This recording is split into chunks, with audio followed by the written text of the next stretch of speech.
Nebraska, many students receive free or reduced lunches or breakfasts, but not all of them. Nebraska State Education Committee is looking at school meal programs and what stops some districts from participating. As 6 News' John Chapman reports, lawmakers are discussing 2 poverty indicators that measure eligibility for free or reduced lunch.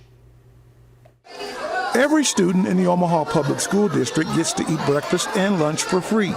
The students don't know that lawmakers are discussing numbers from the IRS, or the community eligibility provision that determines the level of poverty in their schools. They just know they get to have lunch. When you serve free meals to students across the board, it means that there are fewer students that are looked on as poor in the lunchroom. That means that the stigma around those poor students eating is much reduced. Lawmakers and educators are also discussing formulas about getting reimbursed from the federal government for the hamburgers the lunchroom worker puts on their plate.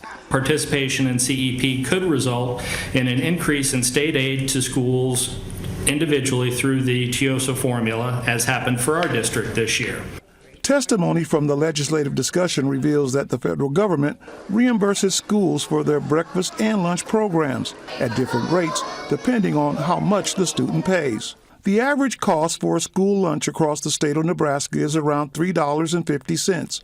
For students who pay full price, the school gets back 42 cents. For reduced lunch, they are reimbursed $4.03, $4.33 for students who receive free lunch. The average cost of breakfast in Nebraska schools is about $2.50. Full price gets the schools back 39 cents.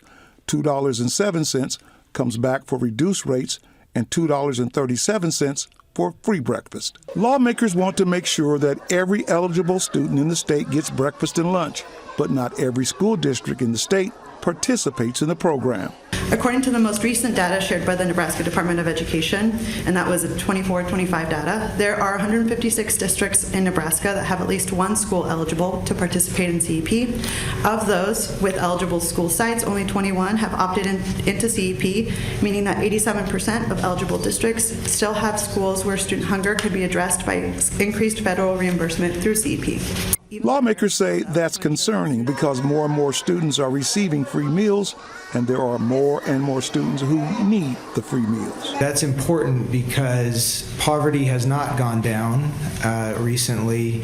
It's actually gone up, and we've seen our food banks, our school districts definitely acknowledge that there are students who are hungry, and this is a tool that allows them to serve free meals to students across the board.